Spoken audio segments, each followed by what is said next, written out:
প্রত্যেকটা অনুষ্ঠানের মধ্যে যারা যারা নির্বাচন করতে চান একসঙ্গে যাবেন, একসঙ্গে বক্তব্য রাখবেন। আপনাদের চাওয়া হবে ধানের শীষে ভোট দিন, দেশে আসবে শুভ দিন, ধানের শীষে ভোট দিন। আপনারা বিএনপিকে ভোট দিন, কোনো ব্যক্তির কথা বলবেন না। যখন দল থেকে যিনি মনোনয়ন পাবেন সবাই মিলে গিয়ে ধানের শীষের ভোট সংগ্রহ করবেন। আমরা জানি এখানে একটা ভাইরাস আছে, আপনারা তো মুখে বলতেছে ভাইরাস নাই, ফলাফল ঘোষণার পরে না মুক্ত হব নাকি? আগামী নির্বাচনটা তো রংপুরের জন্য একটা পরীক্ষা।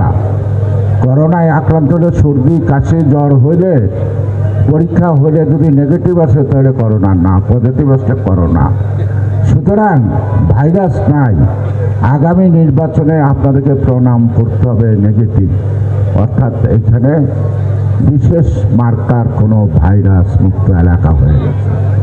অর্থাৎ বাংলাদেশের জনগণের সাথে তারা একাত্ম দেশকে নিয়ে আগামী দিন ভাবে, তারা ভাবে।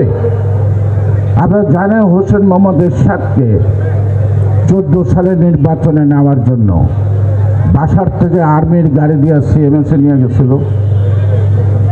টেলিভিশনে বলছিল না যে উনি অসুস্থ। মানে সরকার কি তো দরুদি, নিজের ইচ্ছায় রোগী নিয়ে হসপিটালে ভর্তি করে, আবার সিএমএসের মতো। কাকে? হোসেন মোহাম্মদ এরশাদকে। কেন? ভারতের পররাষ্ট্র সচিব সুজাতা সিং তিনি বলেছিলেন যে আপনি যদি নির্বাচনে অংশগ্রহণ না করেন তাহলে বিএনপি ক্ষমতায় আসবে।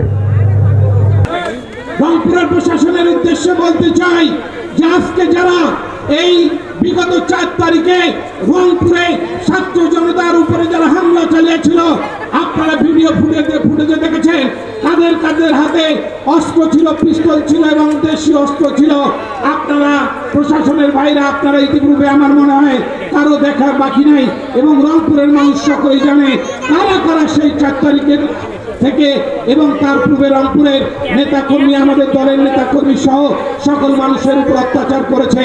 কিন্তু আজ পর্যন্ত আপনারা তাদেরকে গ্রেফতার করছেন না। গতকাল যখন শিল্পকলা একাডেমিতে একটা শোক সভা হচ্ছিল, একটা সম্মিলনী অনুষ্ঠান হয়েছিল প্রশাসনের পক্ষ থেকে, সেখানে শহীদদের পরিবার থেকে দাবি জানানো হয়েছে যে রংপুরে এখন পর্যন্ত ফ্যাসিস্টদেরকে গ্রেফতার করা হচ্ছে না এবং তারা রাজনৈতিক দলকে তারা দোষারোপ করছে। আমি বলতে চাই কোন ফ্যাসিস্টের দোষর বাংলাদেশ জাতীয়তাবাদী দল এবং আমাদের কোন অঙ্গ দলের সাথে সম্পৃক্ত না। আমরা কোন ফ্যাসিস্টের জায়গা দেই নেই যে প্রশাসন ওদেরকে গ্রেফতার করতে ভয় পাবে। আমরা মনে করি আজকের থেকে আগামী 7 দিনের মধ্যে ওই ফ্যাসিস্টের দোষরদেরকে অবিলম্বে গ্রেফতার করতে হবে।